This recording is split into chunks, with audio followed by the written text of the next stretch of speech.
name's Chloe and I'm a senior in HSU, and I'm making this video to give you some tips on how to defend your backpack. You can access the drive at jcps.me/backpack, or you can log into your JCPS Google Drive, click on the waffle icon, click More, and go down to the backpack icon.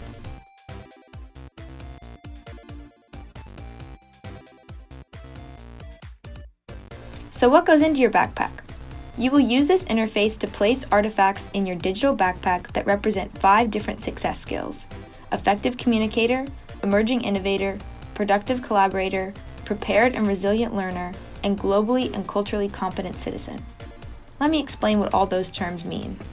When JCPS says they want you to put artifacts in your backpack, what they mean is you'll take examples of your work and upload them to folders in your JCPS Google Drive account. Those online folders are the digital backpack. Like I said earlier, you can access them at jcps.me/backpack or in your JCPS Google Drive account. Unfortunately, only items that have been created in your JCPS account can be shared with your backpack. In other words, if you have a personal Gmail account where you've created a lot of schoolwork, you won't be able to upload those files into the backpack. The good news is that you can copy text from one file and create a new document in your JCPS account, or for more complicated documents like a PowerPoint, you can download things as a PDF and re-upload the PDF as a new file into your JCPS account.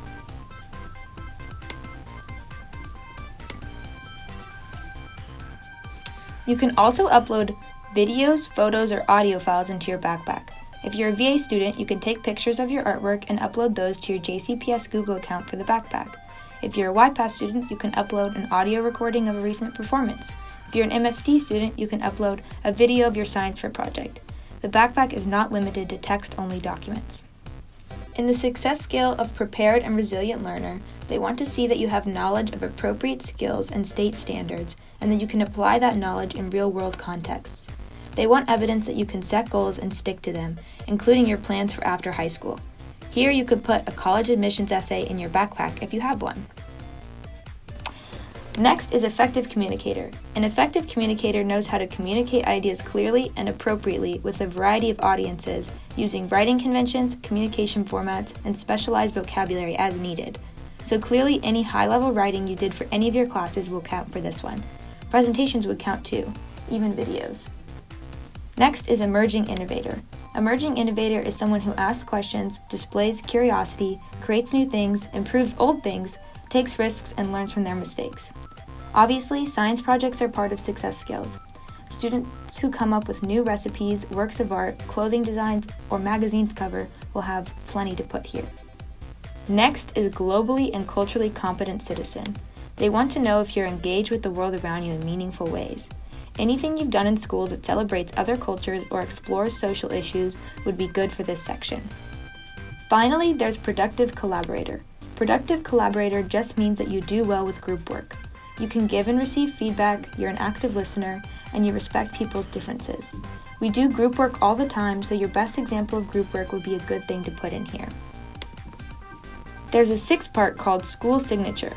For manual, this just means an artifact that defines your experiences here, that represents your best efforts, hardest work, or greatest success. You could put your ACT score, a long-term project you completed, an award you've won, a college acceptance letter, anything like that. You also have to write a reflection that explains and encompasses all your artifacts, placing them into the proper context for the Backpack Defense Committee. You'll put a minimum of 2 artifacts in each folder so you can defend each category, but remember you can put the same artifact in more than one category if it covers multiple success skills. See how I've put the dedication film paper in more than one category because it shows how I'm both a culturally competent citizen and an emerging innovator. You can get a maximum of 46 points when you defend your backpack, but you only need a score of 36 to pass.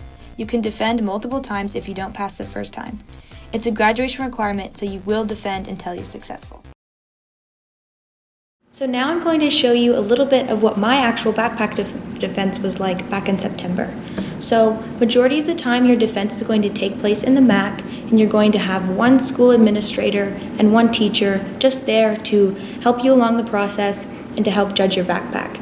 It's not going to be something that's super formal and you need to be relaxed because these people are there to help you. So you need to bring a laptop and have all your documents pulled up so you can go through them with an easy process throughout defending your backpack. Here's my reflection statement that I filled out before the process, just explaining what everything was so I was prepared to start my defense. So, part of my defense would be, I would be going through each document and kind of telling why that fulfills each requirement. So this paper was something that I did in English class that told a little bit about my life and helped explain why I care so much about the environment. It won a Scholastic Silver Key, and I was very proud of it, so I included it in my defense to show how I could collaborate with other people to help edit it, and in the final process, help communicate my ideas and be a global learner that helped communicate to other people why the environment was so important to me. This paper was a part of my AP research class where I went out into the Russell neighborhood and I interviewed people and combined all my data into a formal thesis at the end of the year. Now, not everyone's going to have something that's super long and formal like this, but this is just an example of an interesting class that I took and something that I was proud of that I was excited to share with during my backpack. This paper was something that I did in film studies, and I actually got to include different screen caps of different movies and analyze the cinematography and the shot composition, which was just something that I thought would be interesting to show how I worked not only within research, but also within the humanities. So I just wanted to show a variety of different things that I could include. And then my final paper that I included was something that I actually did outside of school in Y Club and when I was a part of the lobbyist program at the Kentucky YMCA.